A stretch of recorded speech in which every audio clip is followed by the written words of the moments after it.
Muy bien, hermanos. Abramos la Biblia entonces en Romanos capítulo 5. Hoy vamos a retomar desde los versículos 9 al 11. Solamente 3 versículos vamos a desarrollar para continuar con el pensamiento, con la idea que Pablo ha venido desarrollando ya con respecto a los resultados o los beneficios de la justificación. Y el tema de hoy es muy cortito y van a entender por qué el sentido de esto. El sermón se titula Pues mucho más, así de sencillo, pues mucho más. Ya vamos a entender el sentido de este título. Dice Romanos 5 del 9 al 11 lo siguiente, pues mucho más, estando ya justificados en su sangre, por él seremos salvos de la ira, porque si siendo enemigos fuimos reconciliados con Dios por la muerte de su Hijo, mucho más, estando reconciliados, seremos salvos por su vida. Y no solo esto, es como si Pablo dijera, quiero agregar algo más, quiero añadir algo más a todo lo anterior, sino que también nos gloriamos en Dios por el Señor nuestro Jesucristo, por quien hemos recibido ahora la reconciliación. Quiero contarles brevemente que un día, tiempo atrás, venía bajando de la montaña un matrimonio, su esposo y su esposa, o el esposo y la esposa, en su vehículo. En eso hubo una mala maniobra del chofer, en este caso el esposo, y quedan colgando en el borde de un precipicio. No sé si ustedes han visto de repente en alguna película donde un bus, un vehículo queda tambaleando, queda ahí colgando entre el precipicio, ya a punto de caer y sostenido en la punta también o en el borde de la tierra. Así quedó ese vehículo. Ellos desesperados no se querían mover ni un solo milímetro. Desesperados, angustiados, estaban a punto ya de enfrentar la muerte, pensaban ellos.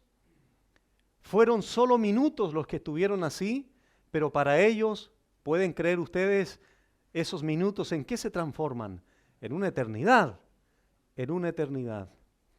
En ese momento de una angustiosa desesperanza, de un momento tan trágico para los dos, por el retrovisor observan a un hombre que solo Dios sabe de dónde salió. Los socorre, los ayuda y puede finalmente rescatar el vehículo, lo arrastra y lo deja establemente sobre la tierra.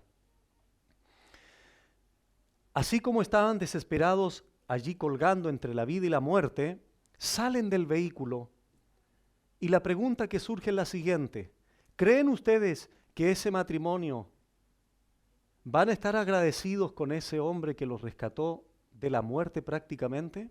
Esa es la pregunta. ¿Creen ustedes que sí? Muy bien. En el momento en que le van a expresar su gratitud al hombre que los salvó, de repente se escucha la voz de 2 gritos. Los gritos eran de sus 2 pequeños hijos de 3, 4 años de edad, que sin haberse dado cuenta los padres se habían metido al portamaleta antes de salir del hogar. Se dan cuenta, abren el portamaleta y sacan a sus 2 hijos de allí. La segunda pregunta es la siguiente: si solo al salvarlos a ellos como matrimonio, estarían agradecidos de por vida con ese hombre, ¿cuánto más creen ustedes ahora que se intensifica más la gratitud al saber que no solo los salvó a ellos como matrimonio, sino que además a sus 2 hijos allí en el portamaleta? ¿Cuánto más creen ustedes? Pues mucho más. Ese es el sentido de la expresión. Y es lo que vamos a tratar de explicar ahora, pues el mucho más de Dios a través de lo que Él ha hecho por nosotros. ¿Qué ha venido diciendo Pablo desde el capítulo 5, del 1 en adelante, bueno, como dije en la oración, los beneficios de la justificación de Dios. Recordémoslo brevemente. Justificados pues por la fe, tenemos ¿qué cosa? Paz para con Dios. Primer beneficio, paz para con Dios. Algo que la gente busca de una manera desesperada también. Solo el creyente puede tener esa paz porque ha sido perdonado por Dios. Otro beneficio es que tenemos entrada, tenemos acceso libre a esa gracia, a esa salvación. Tercer beneficio es que el creyente se puede regocijar, el creyente se puede gozar, el creyente se puede gloriar en la esperanza de la gloria de Dios. Es decir, de todo lo que al creyente le espera en Dios por haber sido perdonado por Él. Otro beneficio es que el creyente además se gloría o se goza en las tribulaciones. ¿Por qué razón? Porque las tribulaciones producen algo en el creyente. Dios usa las tribulaciones para formar el carácter de su Hijo en nosotros. Por tanto, se vuelve en algo positivo, no en algo negativo. Por eso el creyente se puede gozar en las tribulaciones, sabiendo que la tribulación produce paciencia, la paciencia prueba, la prueba esperanza y la esperanza no avergüenza. ¿Por qué la esperanza no avergüenza para un creyente? ¿Por qué el creyente no puede ser avergonzado? Porque la esperanza del creyente es una certeza absoluta. No es una incertidumbre, no es como la esperanza del mundo. La esperanza del mundo es, ¿pasará o no pasará? ¿Será o no será? ¿Ocurrirá o no ocurrirá? Si alguien promete algo, ¿se va a cumplir o no se va a cumplir? La grande diferencia para el creyente es que la esperanza del creyente es una certeza absoluta, es algo presente, pero que se va a consumar definitiva y abiertamente y consumadamente en un futuro. ¿Cuál es la razón que Pablo da para aseverar eso?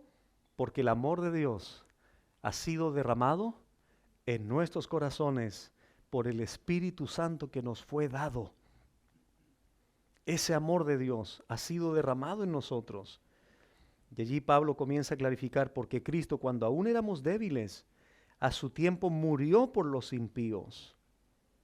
Entonces, hermanos, hay muchos argumentos de Pablo para sostener esta bendita gracia de Dios, esta bendita salvación de Dios que nos trae finalmente una certeza, una tranquilidad, una seguridad en lo que Dios ha hecho por nosotros. Por eso en el verso 8 dice, mas Dios muestra su amor para con nosotros, en que siendo aún pecadores, Cristo murió por nosotros. Y Pablo, esa es la última idea, las últimas palabras que vimos en la enseñanza anterior. Ahora entonces toma sentido lo que dice el versículo 9. Pablo dice, pues mucho más respecto de ¿qué? Bueno, de todo lo señalado anteriormente, de todo lo que la justificación de Dios ha hecho. Mucho más que todo eso, Dios ha hecho algo más.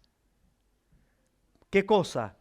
Estando ya justificados en su sangre, por Él seremos salvos de la ira.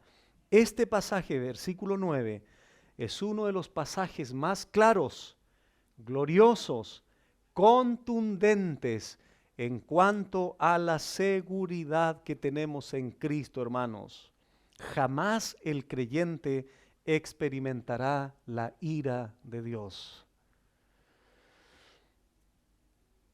Aparte de todo lo anterior, esto va a reforzar mucho más, hermanos, la certeza que el creyente tiene.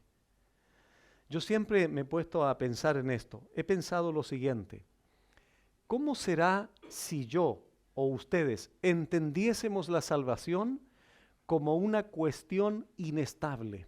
¿Cómo sería mi actitud delante de Dios? ¿Cómo sería mi pensamiento delante de Dios?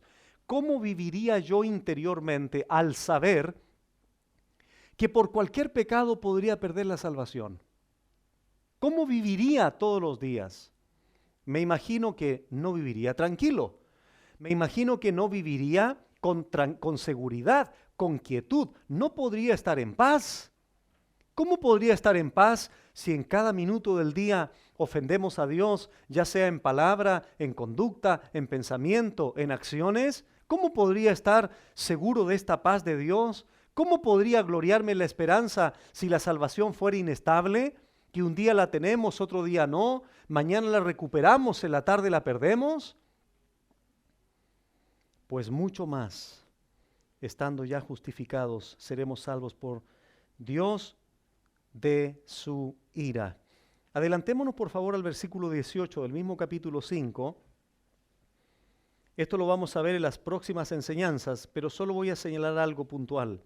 Verso 18, Romanos 5, dice: así que, como por la transgresión de uno vino la condenación a todos los hombres, es decir, por el pecado de Adán vino la condenación. Eso es lo que naturalmente nos esperaba, esperábamos todos, la condenación de Dios, la ira de Dios. ¿Qué sigue diciendo Pablo? De la misma manera, por la justicia de uno, es decir, Cristo, vino a todos los hombres la justificación de vida. Es decir, esto es lo que la persona, el ser humano, esperaría si no fuese salvo por Dios. Esto es lo que el ser humano común y corriente debería esperar si no fuese justificado por Dios: la condenación, la ira de Dios. Ahora vamos a Romanos 8, por favor. Adelantémonos ahí 3 capítulos. Romanos 8, esto también lo vamos a estudiar más adelante. Solo voy a señalar algo específico. Romanos 8, 31 al 33. Dice así: ¿qué pues diremos a esto? A esto se refiere a lo que había dicho Pablo anteriormente, verso 30, a los que predestinó, también llamó, a los que llamó, justificó, etc. ¿Qué pues diremos a esto? Si Dios, el ser supremo del universo, es por nosotros, la pregunta de Pablo es: ¿quién contra nosotros? ¿Quién se podría atrever a estar en contra de un creyente justificado por Dios? Versículo 32, el que no escatimó a su propio Hijo, sino que lo entregó por todos nosotros, ¿cómo no nos dará también con él todas las cosas? Miren qué pregunta ahora, 33. ¿Quién acusará a los escogidos de Dios? Dios, ese ser supremo, el juez del universo, es el que justifica.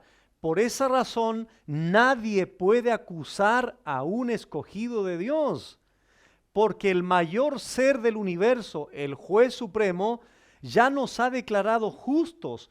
Por tanto, ¿quién se atrevería a acusar a un creyente si ya he recibido la justificación de Dios? Es lo que Pablo está diciendo en Romanos 5.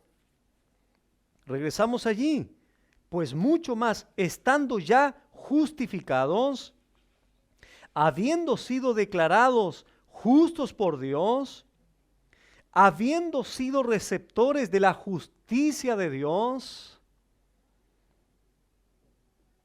en su sangre, o en su muerte, o en su sacrificio, por él seremos salvos de la ira. El argumento de Pablo es de mayor a menor, tal cual como lo hacían los rabinos en los tiempos del apóstol.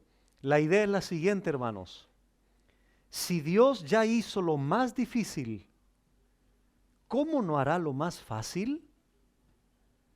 Si Dios ya nos ha declarado justos por su sangre cuando éramos impíos, ¿cuánto más nos salvará de la ira venidera si ya somos justos en Cristo delante de Él? Esa es la idea, de mayor a menor.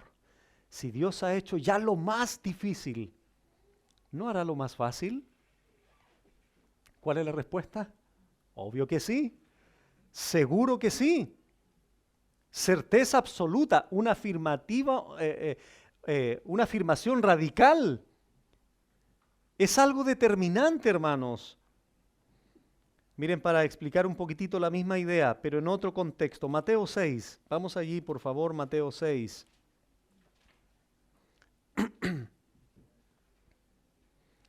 La misma idea me refiero al argumento de mayor a menor. Aquí Cristo está explicando a los discípulos que no debían de afanarse. Mateo 6:25 dice así: por tanto os digo, no os afanéis por vuestra vida, qué habéis de comer o qué habéis de beber, ni por vuestro cuerpo, qué habéis de vestir. Y aquí está el mismo argumento que hace el apóstol Pablo de mayor a menor, pero en otro contexto. Noten, hermanos, la pregunta de Cristo aquí: ¿no es la vida más que el alimento y el cuerpo más que el vestido? Ahí está el mismo argumento de mayor a menor. ¿Cuál es la pregunta que hace Cristo aquí? ¿No es la vida más que el alimento? Coloco una balanza al frente de ustedes. ¿Qué pesa más? ¿Qué es más importante? ¿La vida o el alimento? Muy bien, ¿Dios te dio la vida? ¿Qué es lo más importante? ¿No te dará lo menor que es el alimento? Esa es la idea. Ese es el argumento de mayor a menor. Segunda pregunta: ¿el cuerpo más que el vestido? Pongo en la balanza. ¿Qué pesa más? ¿Qué es más importante? ¿El cuerpo o el vestido? ¿Quién te dio el cuerpo? ¿Qué es lo mayor? ¿Te dará lo menor que es el vestido? Ese es el punto. Ese es el argumento de Cristo a sus discípulos. La misma idea con Pablo, pues mucho más. Si ya Dios hizo lo más importante, que es habernos justificado, ¿no hará lo más fácil ahora, que es librarnos de la ira venidera? ¿Cuál es la respuesta? Sí. Si hizo lo mayor, lo menor desde luego que lo hará también. Porque lo menor está íntimamente, está estrechamente ligado, unido a lo mayor. Regresamos a Romanos. Entonces Pablo está diciendo, si ya Él nos justificó, si ya nos declaró sin culpa del pecado, libre de la pena del pecado, en su sangre, en su sacrificio, por Él seremos salvos de la ira. Lo curioso es que Pablo aquí utiliza pues mucho más. Mucho es un adjetivo y más un adverbio. La Biblia de las Américas dice así: entonces mucho más. Esta expresión mucho más es para intensificar, hermanos, aquí la idea de Pablo. Es para acentuar esto que Pablo quiere comunicar aquí, pues mucho más.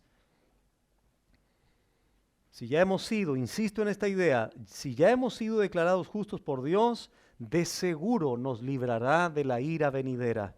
Ahora, ¿qué es la ira de Dios? Lo hemos explicado, lo vamos a recordar. La ira de Dios, hermanos, es la respuesta de Dios, es la reacción de Dios santa, recta, ante el pecado del hombre. Ahora, esto es importante. Es verdad que Dios ha derramado su ira desde el pecado de Adán y Eva en adelante, es verdad. Han habido ciertos aspectos de su manifestación con el hombre. Ejemplo, Sodoma y Gomorra, el diluvio, etcétera, y muchos otros casos particulares. Pero de la ira que Pablo está hablando aquí, que va a liberar a aquel que ha sido justificado, es la intensificación total, plena, completa de Dios en el futuro, castigando a todo hombre pecador. Su soberbia, su rechazo de la gracia, su altivez, su orgullo, etcétera, etcétera. Y Pablo dice que nosotros, los que hemos sido ya justificados, ¿qué tenemos como seguridad? Que también seremos salvos de su ira. Retrocedemos a Romanos 2 para recordar esto. Esta ira de Dios, hermanos, es el juicio eterno en el infierno, ese enojo santo de Dios manifestado allí en los últimos tiempos, y su consumación total en el infierno por toda la eternidad. ¿Qué dice Romanos 2? Recordamos esto, versículo 4. ¿O menosprecias la riqueza de su benignidad, paciencia y longanimidad, ignorando que su benignidad te guía al arrepentimiento? Pero por tu dureza y por tu corazón no arrepentido, atesoras, acumulas, almacenas para ti mismo ira para el día de la ira y de la revelación del justo juicio de Dios. Es la misma ira que Pablo ahora refuerza en Romanos 5:9. De esa ira Dios nos ha liberado. Ahora, me parece mucho, hermanos, que no todos los creyentes han comprendido lo que significa, o por lo menos algo de lo que significa el hecho de haber sido liberado de esa ira futura. ¿Saben por qué es bueno, hermanos, tener un mejor entendimiento de lo que es la ira de Dios? Porque esto nos lleva a ser más agradecidos de Él. Al saber de lo que Dios nos ha liberado en un futuro, eso debería llevar al creyente a un corazón más agradecido de Él. ¿Por qué? Porque podemos entender la intensidad del enojo, de la ira de Dios, de su reacción en un futuro por nuestro pecado. Pero ¿qué nos está diciendo Pablo? Como ya hemos sido justificados, también seremos salvos de esa ira. Trae a tu mente, aunque es un ejemplo muy limitado, pero de alguna manera puede servir. ¿A cuántos de ustedes, sus padres, algún día le dijeron cuando se portaron mal: te las voy a dar en la tarde cuando llegue del trabajo? Sobre todo si el papá castigaba de una manera inadecuada al hijo, mayor temor iba a surgir eso en el corazón de ese pobre niño. Bueno, si ese era tu caso, ¿qué te pasaba durante el día? ¿Andabas lo más tranquilo? No, porque te las habían prometido. Y el garrote era así un garrote, o el cinturón o lo que haya sido. Bueno, pero ¿qué pasaba cuando, permítanme esta expresión, no la utilizo siempre en los sermones, pero para que me puedan entender. Pero así por arte de magia, al papá le subieron el sueldo en el trabajo y llegó como una taza de leche. Y tú te diste cuenta que al final no te va a castigar. ¿Cómo te sentías? Por eso dije anteriormente, es un ejemplo limitado, porque era simplemente el papá, un ser finito limitado. ¿Cuál es la diferencia de nuestro Dios? Nuestro Dios no va a hacer eso en el juicio final. Él lo va a hacer. Él lo va a hacer. Y va a castigar intensamente a todos aquellos que rechazaron su gracia, que fueron duros, que fueron soberbios, etcétera, etcétera. Esa es la grande diferencia. Y la grande diferencia es que toda esa ira para nosotros la recibió Cristo en la cruz. Por eso nosotros no la recibiremos en un futuro. Para que entendamos un poquitito esto, hermanos, vamos a Isaías 13, por favor, para que entendamos con mayor profundidad la ira de Dios, de lo que hemos sido liberados. Veamos allí en Isaías 13, es una profecía sobre Babilonia, contexto inmediato, pero esto representa también al mismo tiempo lo que sucederá en el día de Jehová, en el futuro. ¿Qué dice Isaías 13, del 9 al 11? Isaías 13, 9 al 11, dice así: He aquí el día de Jehová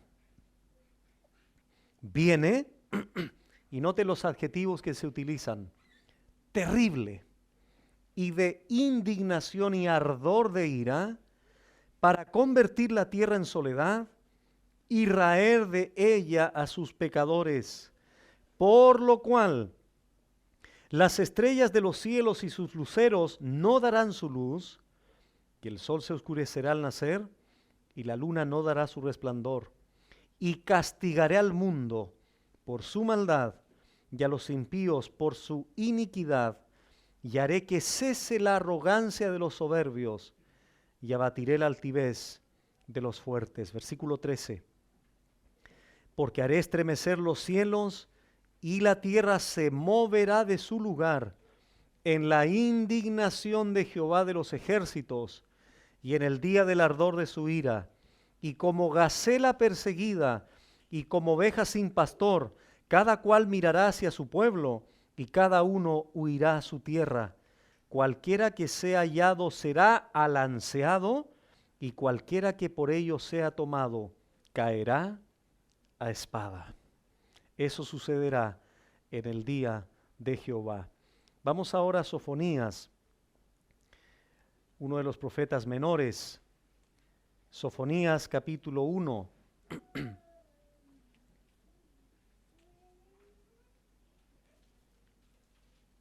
Versículo 18.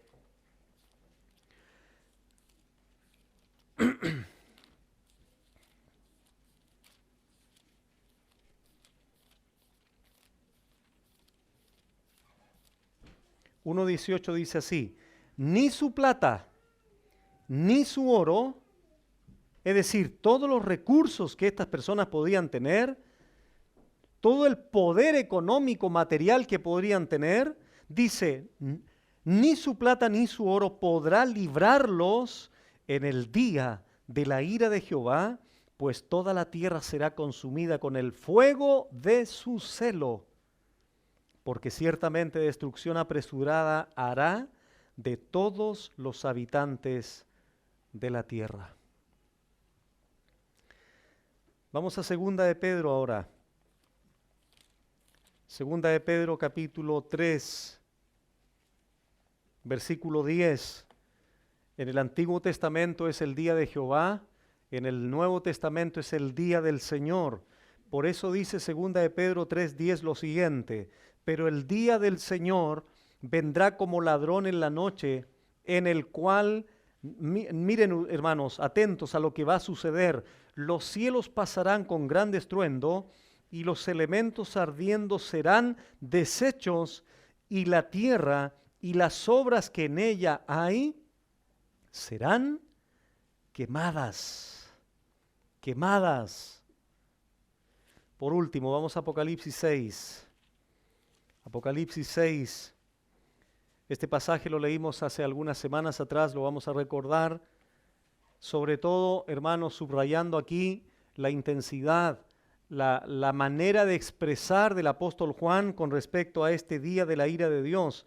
Apocalipsis 6:15 dice así: y los reyes de la tierra, y los grandes, los ricos, los capitanes, los poderosos, y todo siervo y todo libre, se escondieron en las cuevas y entre las peñas de los montes, y decían a los montes y a las peñas: caed sobre nosotros y escondednos del rostro de aquel que está sentado sobre el trono y de la ira del Cordero. Porque el gran día de su ira ha llegado. Y note la pregunta que hace Juan: ¿y quién? ¿Quién de esos reyes? ¿Quién de esos capitanes del verso 15? ¿Quién de esos poderosos podrá sostenerse en pie? ¿Qué dijo Pablo en Romanos 5:9? Pues mucho más, estando ya justificados en su sangre, en su sacrificio, por él seremos salvos de la ira. Dice 1 Tesalonicenses 1:10 y 5:9 que Dios no nos ha puesto para ira, sino para alcanzar salvación. Somos salvos ahora, sin lugar a dudas. O fuimos salvos cuando fuimos justificados. Si fuiste justificado por Dios hace 5 años, ahí fuiste salvo. Pero en un aspecto seremos salvos también, o en otro aspecto seremos salvos en un futuro, del juicio condenatorio eterno en el infierno. No es una salvación que alcanzaremos en el futuro, ya la tenemos. Pero repito, será consumada plenamente en el futuro. Y Pablo lo que señala es que nuestra justificación pasada garantiza nuestra salvación final delante de Dios, porque es una cadena inquebrantable. En otras palabras, aquella persona justificada, sin lugar a dudas, será salvo de la ira de Dios. Eso no lo podemos quebrantar. Si Dios me justificó ayer y vivo 20 años más, todos esos 20 años están cubiertos por esa justificación, porque somos salvos eternos eternamente. El amor de Dios hacia nosotros es eterno. Nos escogió antes de la fundación del mundo. Toda esta cadena de haber sido conocidos, predestinados, llamados, justificados y glorificados, es una cadena inquebrantable. Estamos seguros en Él. En conclusión de esta idea, Pablo dice esto: sobre la base de haber sido justificados por el sacrificio de Cristo, que es lo mayor, es mucho más seguro que seremos salvos de la ira por Él, lo cual es menor. Y aquí entendemos algo importante, hermanos. Si colocamos en la balanza, como puse el ejemplo de Mateo 6, lo mayor es la muerte de su Hijo. Lo menor es que te salvará de la ira venidera. Es más serio, es mayor la muerte de Cristo en la cruz que lo que es para Él liberarnos del infierno futuro.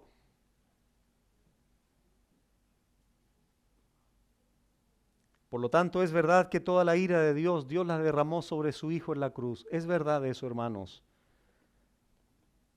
Pero ¿cuándo derramará su ira Dios por los no escogidos? En el día del juicio final, en el día, en los postreros tiempos, en la consumación de los postreros tiempos. Y el tiempo, la cultura, el mundo, las personas van lenta y gradualmente camino a ese destino final.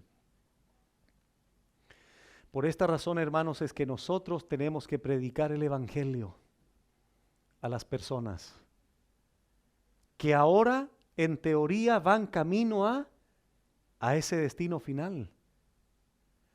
Por eso, siéntanse privilegiadas las personas que están escuchando ahora este mensaje, porque hoy tienes la oportunidad de ser perdonado por Dios, de arrepentirte de tus pecados, de confiar en Él, porque debes de entender que hoy día, si no estás en Él, eres su enemigo o eres su enemiga, como lo vamos a explicar en el versículo 10. Avanzamos al versículo 10. Porque si siendo enemigos fuimos reconciliados con Dios por la muerte de su Hijo, aquí hay otro mucho más. Estando reconciliados, seremos salvos por su vida. Este verso amplía y explica más en detalle el anterior. Hay un segundo mucho más aquí. Hay una especie de paralelismo aquí entre el verso 9 y 10. Porque si siendo enemigos,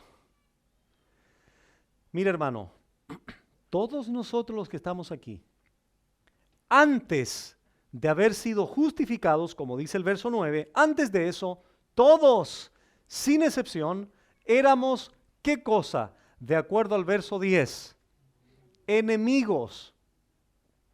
No importa que si ibas o no ibas a la iglesia, no importa si pertenecías o no a una religión, eras enemigo de Él. Porque estando en Cristo somos salvos, no estando en una iglesia necesariamente. Entonces todos nosotros, antes de haber sido justificados, éramos enemigos de Dios. Ahora escucha lo que significa enemigo aquí, una palabrita griega, etros, algo así. Es una persona que odia a otra y le desea un daño. Ese es el sentido de la palabra. Repito, enemigos aquí es una persona que odia a otra y le desea un daño. Resulta que veo el texto y dice, porque si siendo enemigos, ¿de quién? De Dios. Déjame decirte, querido hermano, que antes de ser justificado, tú eras enemigo de Dios. Odiabas a Dios. Lo que pasa es que tu entendimiento del odio es equivocado, pero odiabas a Dios. Aborrecías a Dios. Probablemente no lo decías verbalmente, pero al rechazarlo, al no rendirte a Él, al no servirle a Él, al no honrarlo a Él, al no adorarlo, no amarlo a Él, te convertías en su enemigo. Y me van a creer ustedes que hay muchos enemigos de Dios dentro de las iglesias locales. ¿Por qué razón, pastor? Porque todavía no han sido justificados verdaderamente por Dios. Pero para el mundo exterior, todas las iglesias son hijos de Dios. No es así. Hay mucha gente dentro de las iglesias locales que son enemigos de Dios. Pero ¿qué sucedió? En ese estado, esto es lo maravilloso, esto es lo glorioso de lo que Dios ha hecho. Habiendo sido enemigo, odiabas a Dios, estabas en contra de Él. ¿Qué pasó? Porque si siendo enemigos fuimos reconciliados con Dios por la muerte de su Hijo, mucho más, estando reconciliados, seremos salvos por su vida. Esto refuerza, esto potencia, esto confirma mucho más, mucho más, mucho más. Por eso el título del sermón, pues mucho más. Uno y otro argumento para asegurar, para darte confianza, hermano, para darte tranquilidad, que si ya has sido justificado, serás salvo de la ira. Si ya fuiste reconciliado, Dios te salvará por la vida de su Hijo. Es algo indudable. No se puede cuestionar. Está en juego su palabra, su promesa. Porque si siendo enemigos fuimos reconciliados aquí, como lo hemos explicado también, significa un cambio de estado. La reconciliación en la Biblia tiene que ver con el cambio de un estado de ¿qué? De enemistad a uno de amistad, de cercanía, de armonía, de comunión con Dios. Es decir, antes de estar reconciliados, no estábamos en armonía con Dios. Éramos sus enemigos, estábamos en contra de Él. Pero Dios nos reconcilia y cambiamos el estado. De estar en contra de Él, ahora estamos en Él. A ser sus enemigos, ahora somos amigos. Al no ser hijos, ahora somos sus hijos. Anteriormente no teníamos comunión con Él, ahora fuimos llamados a tener comunión con Él. Eso es la reconciliación, un cambio de estado. Tenemos paz para con Dios, lo leímos en el versículo 1. Tiene que ver con eso. Tenemos comunión con Dios. En la justificación es una declaración legal, declarados justos. En la reconciliación es una comunión íntima, cercana, de amistad con Él. La verdad de Pablo es la siguiente que quiere comunicar aquí. Lo mismo, de mayor a menor. Si permanecíamos en odio hacia Dios, enemigos hacia Él, si permanecíamos así, y aún así Él nos reconcilió, nos salvó, ¿cuánto más ahora que ya estamos reconciliados con Él? Hermanos, ¿se entiende la idea de Pablo? Si eras lo peor y Él te reconcilió con Él, ahora no eres lo peor. Bueno, en la condición muchas veces lo somos, pero posicionalmente estamos ahí, en Él. Por lo tanto, siendo lo peor, enemigos en contra de Él, así en esa condición Él me salva y me reconcilia con Él, ¿no hará ahora mucho más, ahora que ya soy su hijo reconciliado con Él? Desde luego que sí, hermanos, hará mucho más. Por eso el adjetivo y el adverbio, mucho más, mucho más.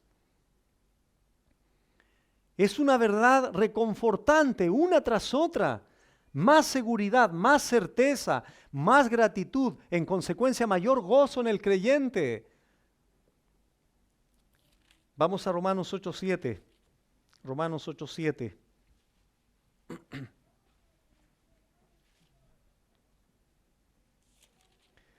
Dice así: por cuanto los designios de la carne son enemistad contra Dios. Estos son los que viven en la carne. Son enemistad contra Dios, porque no se sujetan a la ley de Dios, ni tampoco pueden. Nuevamente aquí Pablo señala que los designios de la carne son enemistad contra Dios. Vamos a Colosenses ahora, Colosenses 1, versículo 21. Dice así, 21 y 22. Y a vosotros también que erais, noten el tiempo verbal de Pablo a la iglesia en Colosas, erais en otro tiempo, esto es parte del pasado. ¿Cómo éramos antes? Extraños y enemigos en vuestra mente, haciendo malas obras. Ahora, tiempo presente, os ha reconciliado. Ha cambiado el estado de extraño, de enemigo, a un estado ahora de cercanía, de hijos, reconciliados en su cuerpo de carne, por medio de la muerte o de su sangre, como dice Romanos 5 o 10, para presentaros santos y sin mancha e irreprensibles delante de Él. Miren, hermanos, vamos a Mateo 12:30, por favor. Mateo 12:30. Mientras buscan Mateo 12, quiero decirles lo siguiente. Sobre la base de lo anterior, de los textos leídos recién, una de las cosas que los seres humanos, hermanos, no entienden es que con Dios no se puede ser neutral. O estás con Él o estás en contra de Él. Repito esto porque es importantísimo. La mayoría de los seres humanos, inclusive la gente religiosa, muchos creen que con Dios se puede ser neutral. Bíblicamente eso no existe. O estamos en Él o estamos a favor de Él, para seguir la línea, la idea de la enseñanza, o estamos a favor de Él o estamos en contra. Una de las dos cosas, pero no podemos estar en el centro. O somos amigos de Dios o somos enemigos de Él. No hay términos medios. O somos sus hijos o no lo somos. Dios no tiene sobrinos. Dios no tiene nietos. Dios tiene solo hijos. Por tanto, si no eres su hijo, no eres nada de Él. Y por tanto te vuelves enemigo de Él, en contra de Él. ¿Dónde está ese principio? Mateo 12:30. Leámoslo. Dice así. Aquí es el mismo Señor que está hablando. El que no es conmigo, contra mí es. Y el que conmigo no recoge, desparrama. No hay términos medios. Por eso, querida persona que vienes por primera vez o que has venido 2 o 3 veces, quiero decirte esto con todo el amor de Dios. Si tú no estás en Cristo, si no estás posicionado en Él, eres su enemigo. Y en consecuencia, ¿qué te espera en un futuro? La ira de Dios. Pero bendito día que has llegado a escuchar esta verdad, porque al final Dios te da la oportunidad de que vengas a Él en arrepentimiento y fe. Porque de lo contrario continuarás en tu estado de enemistad con Él. El que no es conmigo, contra mí es. El que no recoge conmigo, desparrama. Alguien podría decir, bueno, si no recojo con el Señor, me quedo así. El Señor dice, desparrama. ¿Te das cuenta que no hay actitud neutral? Si no ayudas a recoger a Cristo, vas a desordenar y desparramar todo lo de él, porque no hay términos medios. O eres amigo de Dios, como se le dijo a Abraham, o eres enemigo de él. Es duro, ¿no? Eso es lo que la Biblia enseña. Vamos a Juan 15 ahora. Si Él murió por ti, querido hermano, cuando era su enemigo, ¿cuánto más hará por ti ahora que eres su amigo? ¿Qué dice Juan 15:15? De nuevo hablando el mismo Señor. Ya no os llamaré siervos, porque el siervo no sabe lo que hace su Señor, pero os he llamado amigos, porque todas las cosas que oí de mi Padre os las he dado a conocer.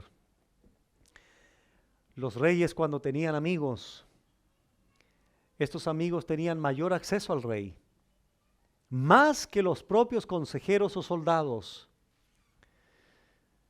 Se dice que muchas veces los amigos del rey entraban en la recámara del rey temprano en la mañana para hablar con él, antes que el rey se dirigiera a los generales y oficiales para decirles qué iba a hacer con su reino.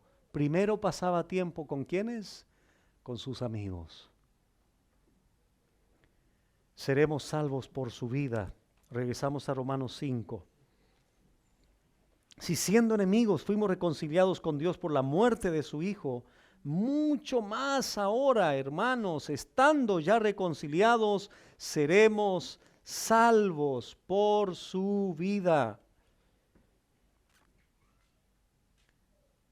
Seremos salvos por su vida. Hermano, escucha lo siguiente, por favor. Los amigos de Dios, es decir, nosotros los creyentes, ya no pueden ser sus enemigos. Pero los enemigos sí pueden llegar a ser amigos de Dios. Eso es lo lindo de esto, hermanos. Tú que ya eres su amigo, no puedes volverte un enemigo de Él porque ya estamos seguros en Él, salvos para siempre. Pero si en esta noche hubiese un enemigo de Dios, esa es la gran noticia para ti. Sí te puedes convertir en un amigo de Él. ¿Qué Dios demanda de ti? Arrepentimiento y fe. Confiar con todo tu ser en lo que Cristo ha hecho en tu lugar.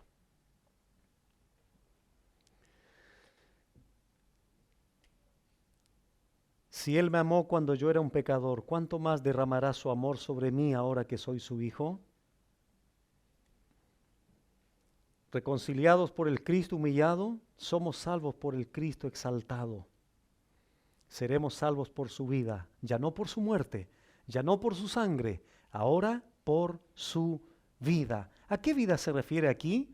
Bueno, a la vida del Cristo resucitado. Porque hay algo esencial en el Evangelio, en nuestra salvación. No solo la muerte del Hijo, sino que además, ¿qué cosa? Su vida resucitada. Eso es esencial en la vida, en la salvación de nosotros los creyentes. Es algo vital en el Evangelio. ¿En qué sentido nos salva su vida? ¿A qué tipo de vida se refiere? Bueno, hace un contraste Pablo aquí, la muerte en el pasado, en su sangre como señaló, pero ahora señala que seremos salvos por su vida resucitada, la vida post-cruz. Y esto, hermanos, trae seguridad a los creyentes. Pablo no solo está hablando aquí de la vida resucitada, sino a toda su vida. ¿Qué hizo Cristo? Se levantó al tercer día, estuvo 40 días acá con los discípulos, ascendió a su Padre, se sentó a la diestra del Padre. Toda esa vida del Señor ahora está volcada a la salvación de sus hijos. ¿Por qué? Porque Dios continúa haciendo algo. Vamos a Romanos 8 otra vez. Y Hebreos 7 después vamos a leer. ¿En qué sentido vamos a ser salvos por su vida? Bueno, leamos ahora Romanos 8:33.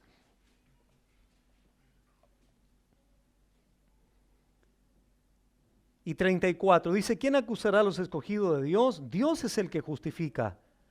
¿Quién es el que condenará? Cristo es el que murió. Más aún, y aquí está lo que Pablo señala, de que seremos salvos por su vida, ya no por su muerte, sino ahora por su vida. Más aún, el que también resucitó, el que además está a la diestra de Dios, el que también, noten, además, también intercede por nosotros. Hermanos, miren, cuando Pablo dice que si fuimos reconciliados por Dios, ahora seremos salvos por su vida, noten los elementos de esta vida, de todo lo que implica lo que Cristo está haciendo. ¿Qué hizo Cristo al tercer día? Se levanta de entre los muertos. Primer elemento. Segundo elemento, asciende a su Padre en victoria. Tercer elemento, se sienta a la diestra del Padre, recupera su trono de gobierno, su estado de autoridad. Todo eso en favor de los creyentes. Agrégale ahora la guinda a la torta. Cuarto elemento, intercede. ¿Por quiénes? Por nosotros. ¿Para qué? Para que la salvación sea una realidad eterna. Vamos a Hebreos 7 ahora.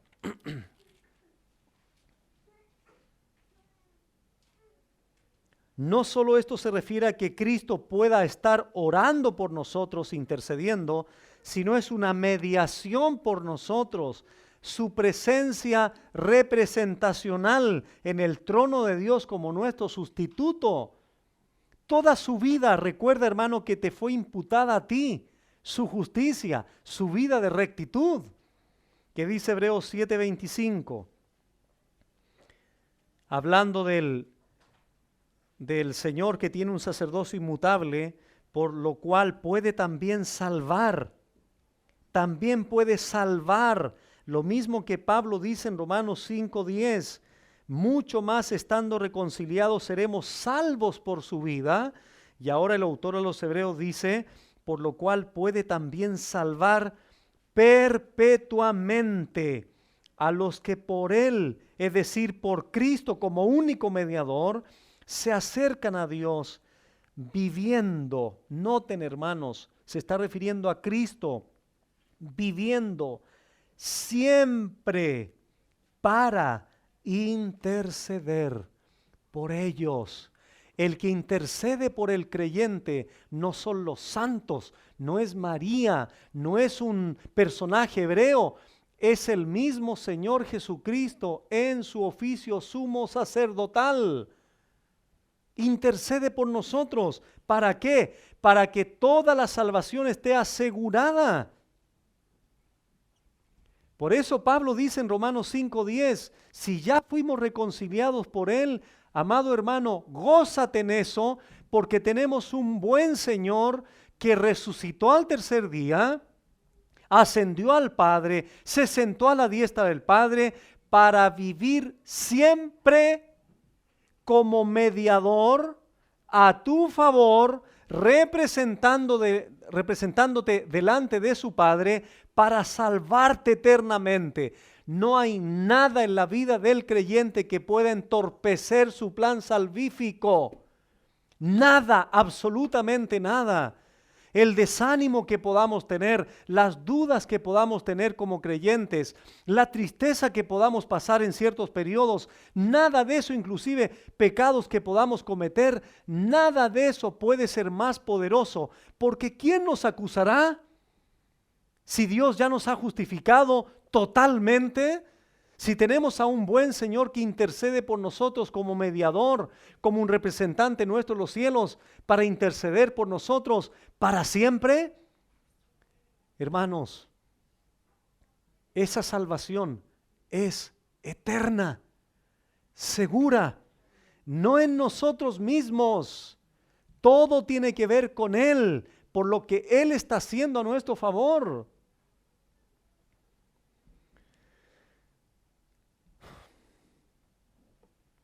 Cito un escritor, él dice lo siguiente: Si Dios ha hecho más por nosotros, dándonos un Salvador crucificado para nuestra reconciliación cuando éramos enemigos, seguramente nos dará lo mínimo, salvarnos hasta el final.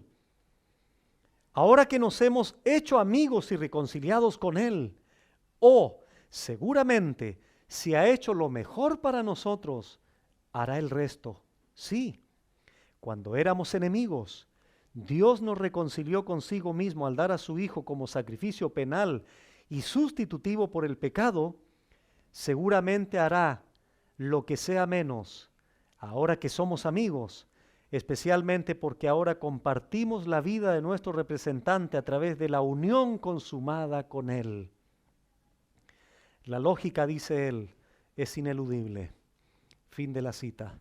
John MacArthur dice lo siguiente: si la gracia de Dios cubre los pecados hasta de sus enemigos, ¿cuánto más cubrirá los pecados de sus hijos?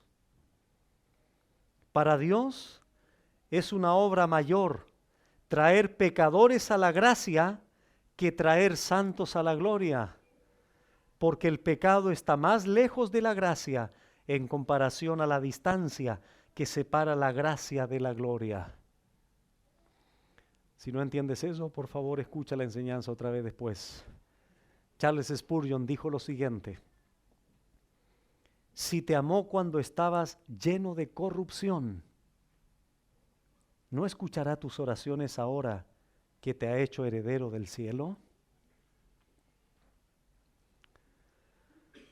Si te amó cuando estabas lleno de corrupción, así te amó, siendo enemigo, pecador, impío, ¿no escuchará ahora tus oraciones que te ha hecho heredero del cielo? Por eso Pablo dice al final y terminando la idea, versículo 11, Romanos 5:11, y no solo esto. Voy a parafrasear esto en buen chileno, para remate.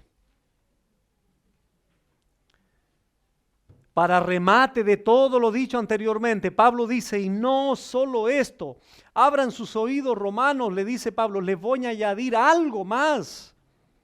Si les pareció poco lo anterior, abran sus oídos, estén atentos a esta verdad. Y no solo esto, dice Pablo, sino que también nos gloriamos. Y ahora, hermanos, está la causa de todo. Nos gloriamos en Dios. Ese es el verdadero regocijo del creyente. Dios. Por el Señor nuestro Jesucristo,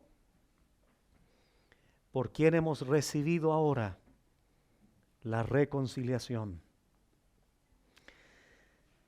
Sino que también nos gloriamos en Dios. Esa es la clave de todo. Mire, hermano, la clave de todo, recordemos el versículo 2, por favor, y 3 del capítulo 5. Por quien también tenemos entrada por la fe a esta gracia en la cual estamos firmes y nos gloriamos en la esperanza aquí de la gloria de Dios. Ahí hay un gozo, ahí hay una bienaventuranza, ahí hay una dicha de la esperanza. Verso 3. Y no solo esto, sino que también nos gloriamos, nos regocijamos en las tribulaciones. Alguien podría preguntar, bueno, ¿cuál es la causa de todo esto? ¿El gloriarse en qué? En Dios. Esa es la verdadera fuente real, genuina del gozo del creyente. Es decir, ¿por qué me puedo gloriar en una esperanza? Porque me glorío en Dios. ¿Por qué me puedo gloriar en las tribulaciones? Porque me glorío en Dios. Dios es mi gloria.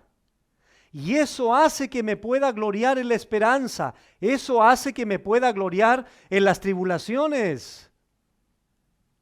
En otras palabras, lo hemos dicho en otras ocasiones, si tienes a Dios, lo tienes todo. Lo tienes todo. Porque tienes a la fuente de todo.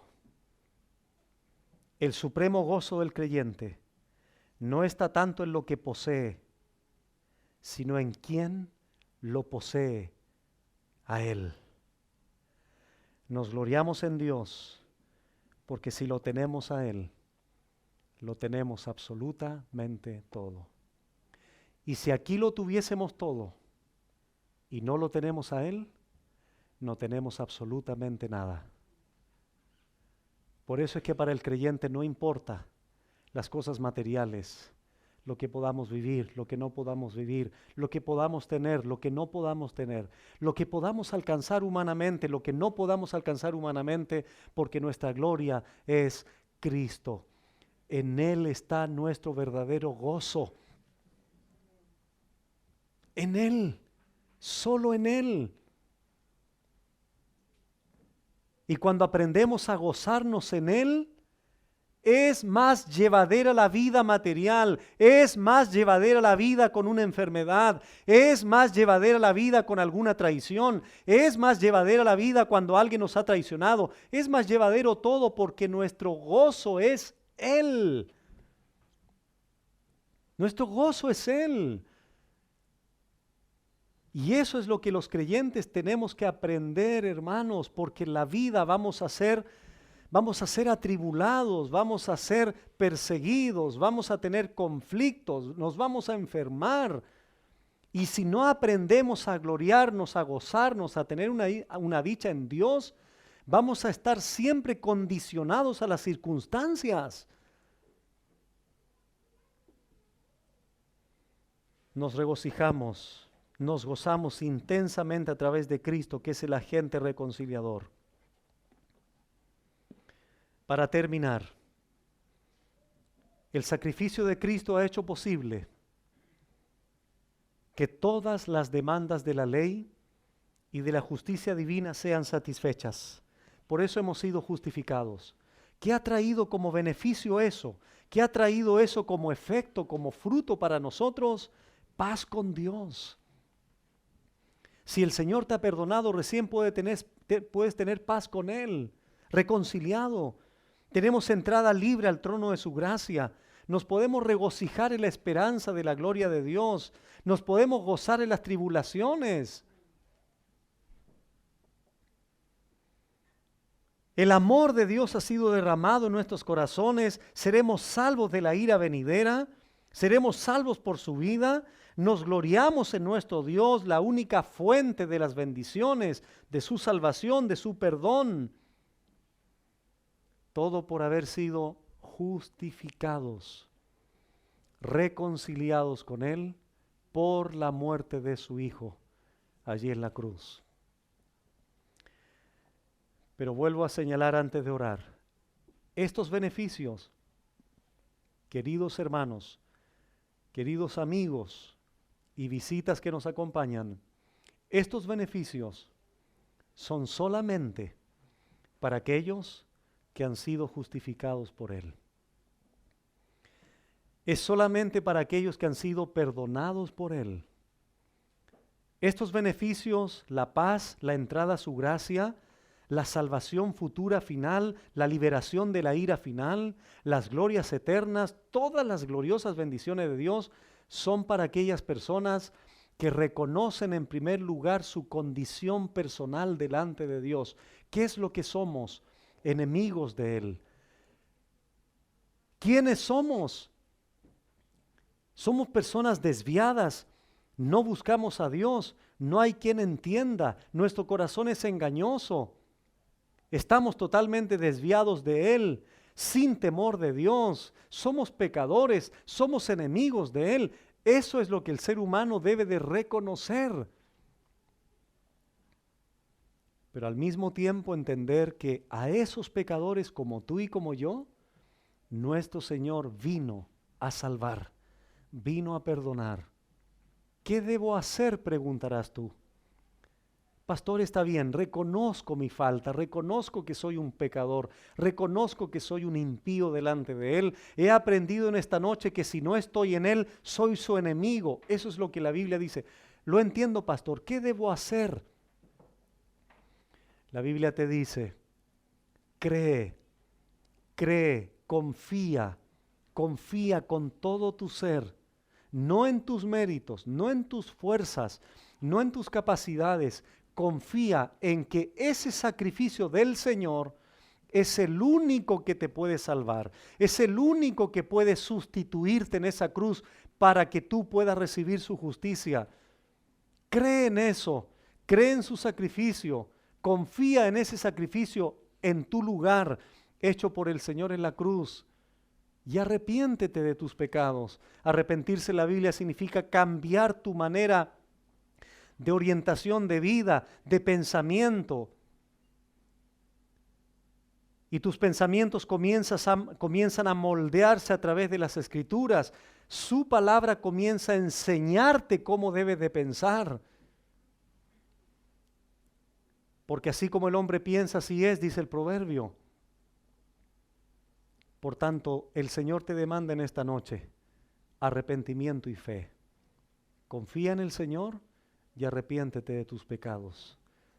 Y si en esta noche crees en Él y el Señor hace esa obra maravillosa de gracia, el Señor te dice, en esta noche te perdono y en este mismo instante te puedo regalar la vida eterna. Porque es un regalo que viene de Dios. Vamos a orar. Y si quieres pedirle al Señor ahí en la intimidad de tu corazón que te perdone y que te salve, hazlo allí mismo en tu lugar. Yo voy a dar gracias a Dios por esta enseñanza. Padre bueno, gracias por tu palabra, Señor, en esta noche, por la enseñanza que hemos en esta noche, Señor, escuchado y aprendido de lo mucho más, Señor, que tú has hecho en favor del creyente, sobre la base de la justificación, sobre la base de la reconciliación, que solamente a través de Jesucristo y su obra en la cruz ha sido posible para nosotros hoy. Gracias te damos por tu amor derramado sobre nuestros corazones. Gracias te damos, Señor, por la paz que hoy tenemos delante de ti. Gracias porque ahora tenemos acceso, tenemos entrada a esa gracia bendita. Gracias, Señor, porque nos podemos gozar en la esperanza de la gloria de Dios, en las tribulaciones. Porque el amor tuyo ha sido derramado, volcado en nuestros corazones, Señor. Son tantos beneficios, tantas bendiciones por las cuales queremos darte gracias en esta noche, Señor, todos los que hemos sido redimidos por tu sangre, justificados por tu sangre, reconciliados contigo, Señor, a través del sacrificio de tu Hijo. Te damos gracias, Señor. Pero también, Señor, queremos pedirte por aquellas personas que aún no han sido justificadas, no han sido reconciliadas contigo. Tu palabra ha sido expuesta, Señor. Yo te pido ahora que tu palabra sea, Señor, real y haga vida en más de algún corazón que en esta noche nos está ahora escuchando y que ha recibido tu palabra, ha escuchado tu palabra. Pero que tu Espíritu Santo lleve esa palabra al corazón, transformando ese corazón de piedra en un corazón de carne, dócil a tu voluntad. Y aquellas personas, Señor, que en esta noche se arrepientan de sus pecados, puedan confiar en ti, en que solamente ese sacrificio único en la cruz los puede salvar, perdonar, justificar y reconciliar contigo. Te pedimos, Señor, que hagas una obra de salvación en esta noche en más de alguien. Y que aquella persona, Señor, que ha recibido tu palabra, también, Señor, pueda clamar a ti perdón, rogarte a ti la salvación para su alma. Perdona, Señor, por favor, te rogamos en esta noche. Salva, Señor, en esta noche a más de alguien. Porque al que viene a ti, dice tu palabra, tú no le echas fuera. Gracias, Señor, y que tu palabra haga vida en esta noche. En el nombre de Jesús, amén.